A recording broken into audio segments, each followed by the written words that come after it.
Magandang umaga mga kabayan. Welcome pong muli sa ating panibagong update rito sa South Luzon Expressway Toll Road 4. Ang atin pong i-update ngayon sa portion ng San Pablo Interchange at mismong Alaminos, Laguna at sa portion na rin po ng Macban Interchange mga bayan. Doon po tayo mag-i-end sa Macban Interchange.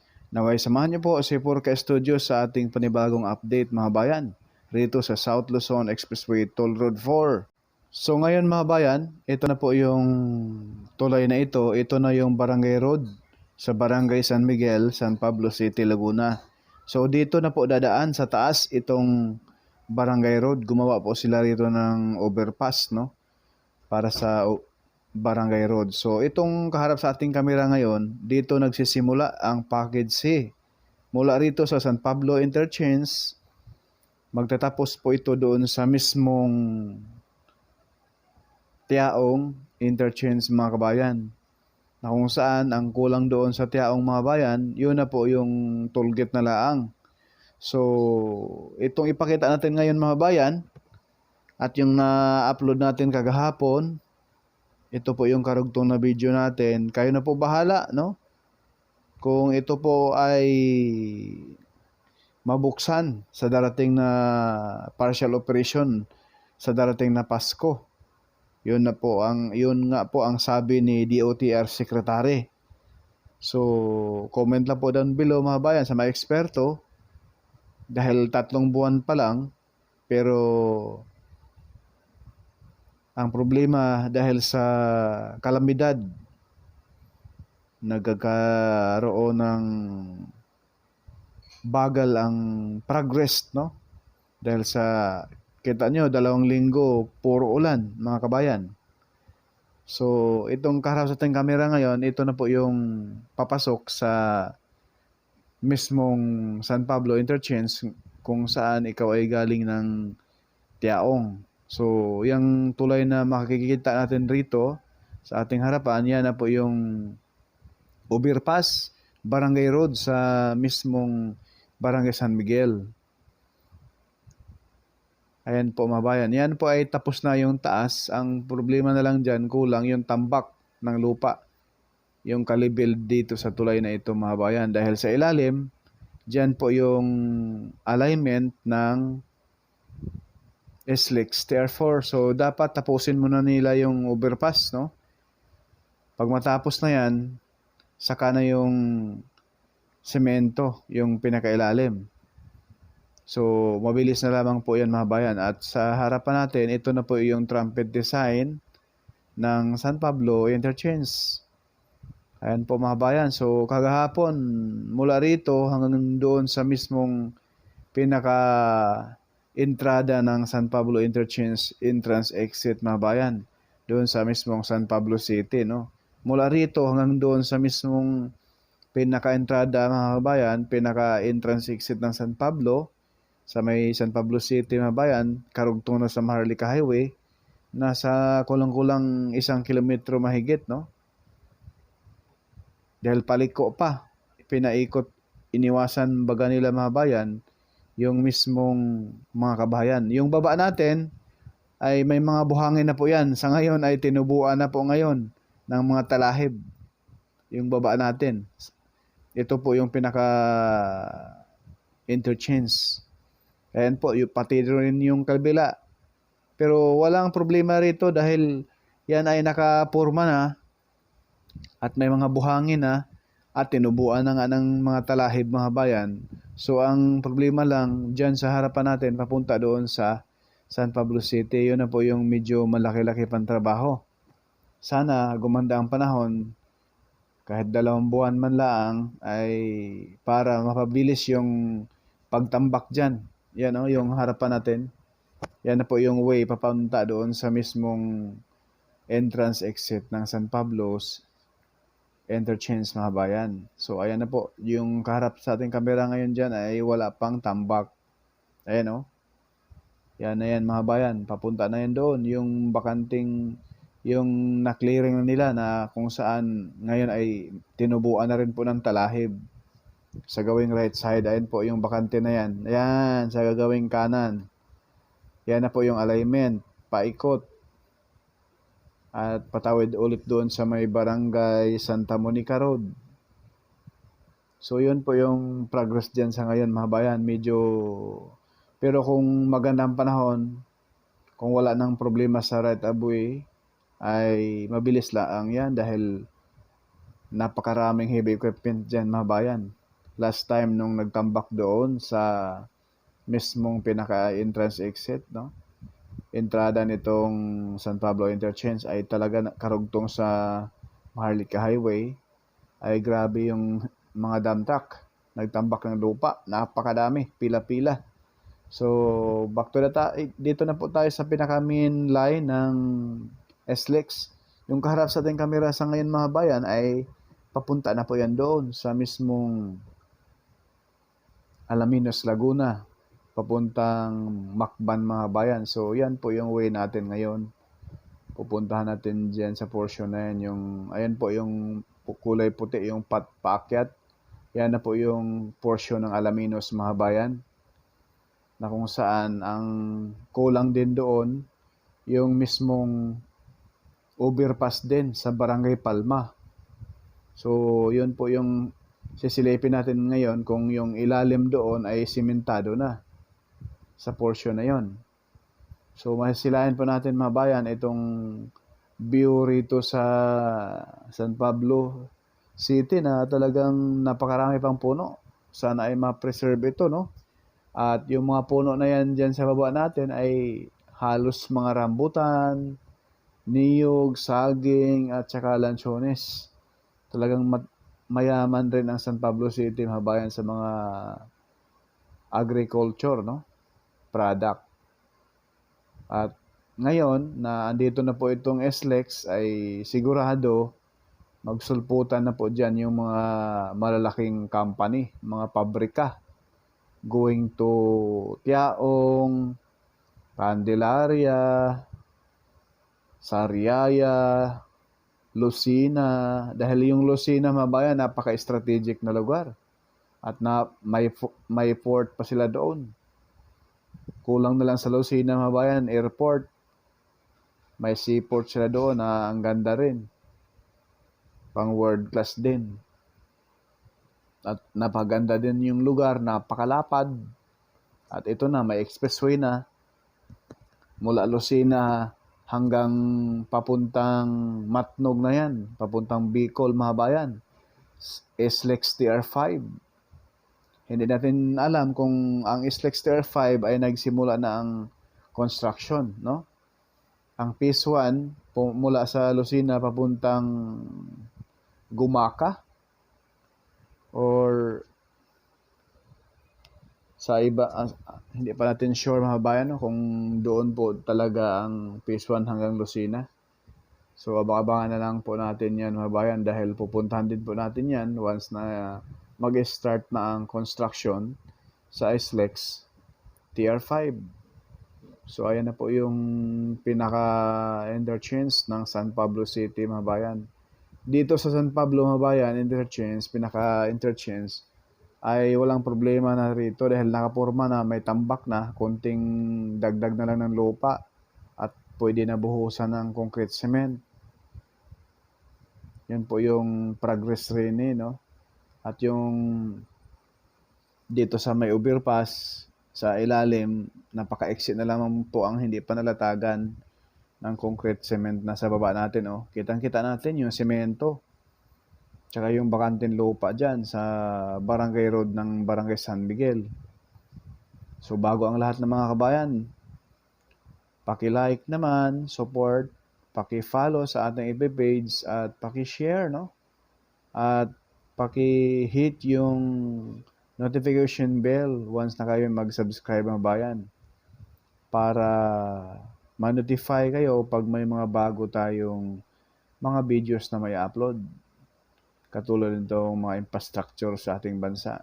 So abang-abangan pa ninyo yung ating mga upload doon sa mga flood control ngayon na grabe na ang baha sa Kamaynilaan mga bayan. So ngayon, back to the topic tayo. So itong kaharap sa ating kamera, yung kalsada na nasa baba natin, going sa may right side area, Yan po yung Alaminos, San Pablo, Bypass Road. So itong kaliwa natin ang SLEX. So yung kaliwa natin, ayan po, yung bagong latag na semento, klarong-klaro naman, puting-puti. Iba talaga yung mga quality mga bayan na semento. Ayan o, yung napakatagal masira ba. Ayan o, ang kakapal niyan, taka iba yung texture niya. Parang gawa ng mga Japanese contractor doon sa Marikina flood control sa retaining wall. Ganyan, no?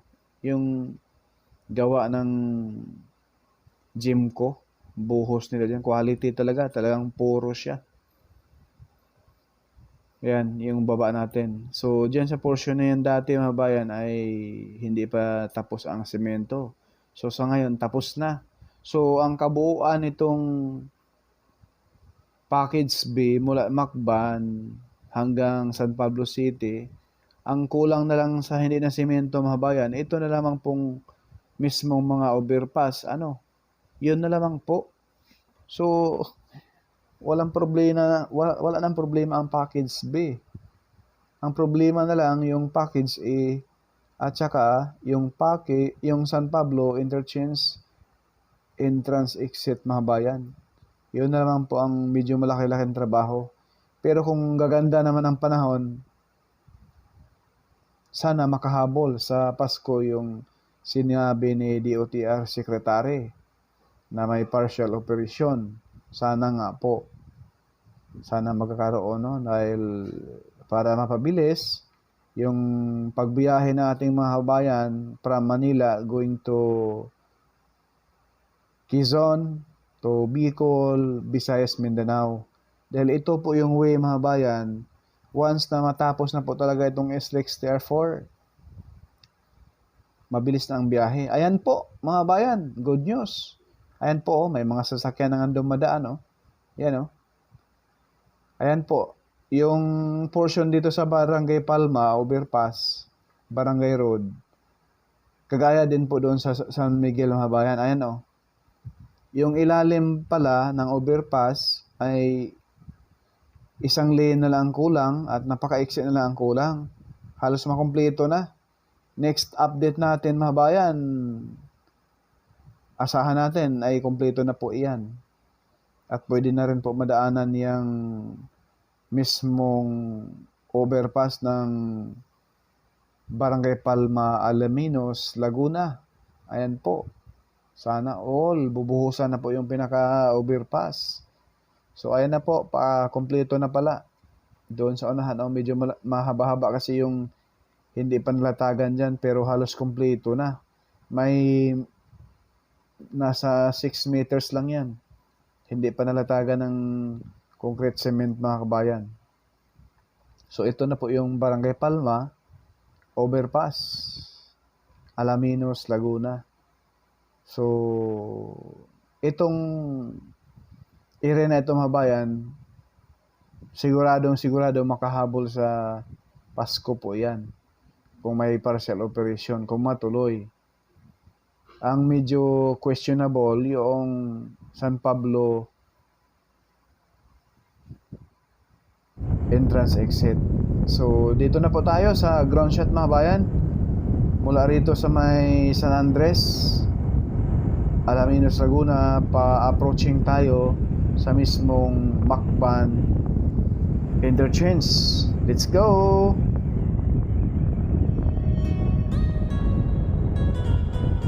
Sobrang lakas ang hangin mga kabayan.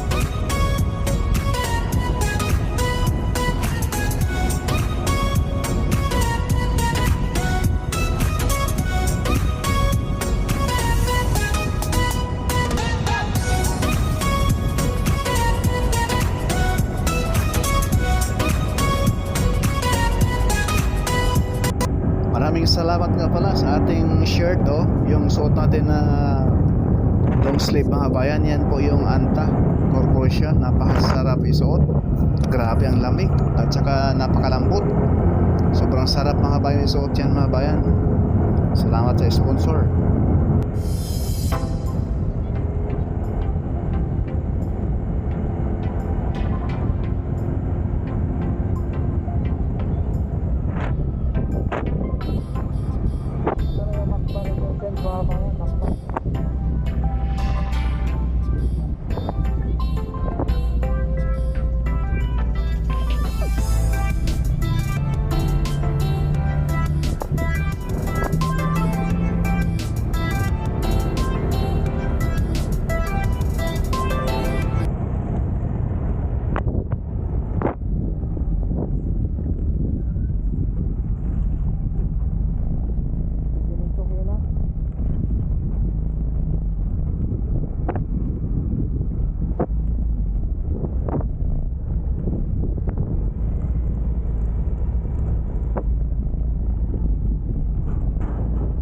Ito yung package.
Magsimento sila ngayon. Ayun, maglalatag ngayong umaga.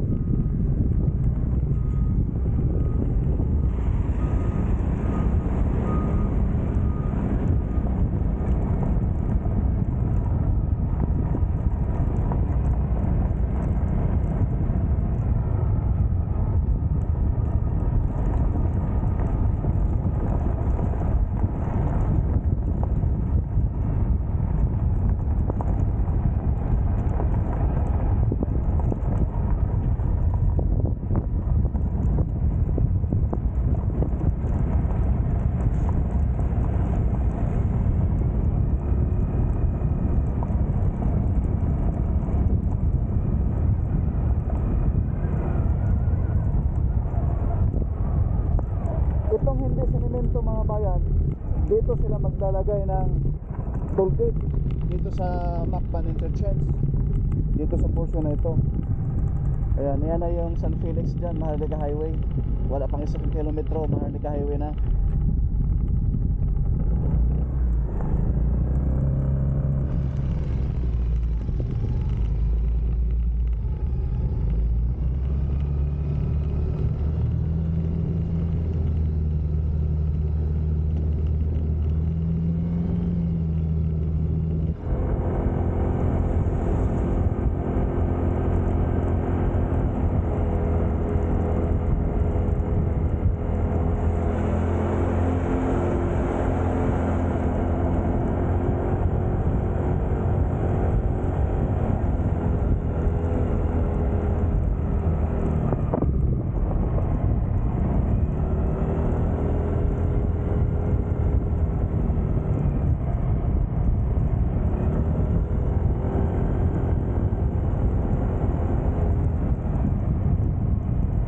konti na lang, makumpleto na rin ang paglatag ng concrete cement mga bayan, oh.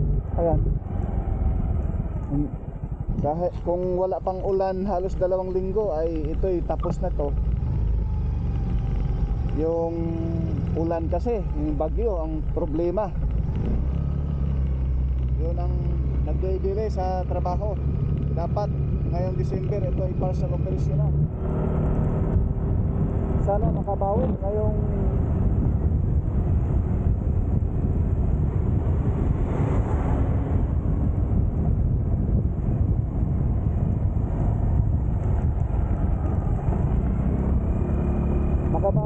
buwan. Ngayong kahit isang buwan na lang, maganda ang panahon para mas mapabilis yung progress.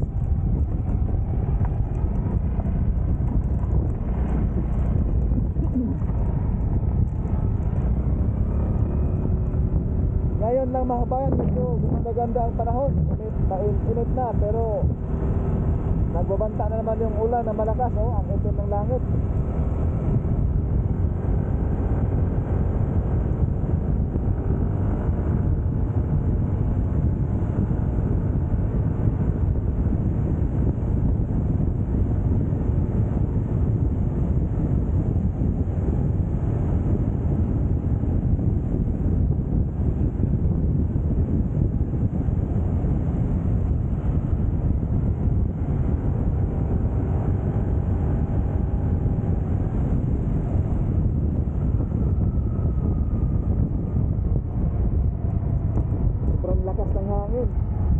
Hangin ang lakas. So hanggang dito lang muna mga kabayan yung ating update dito sa SLEX Tier 4. Maraming salamat. Paki-like, share, follow at subscribe. God bless po sa lahat.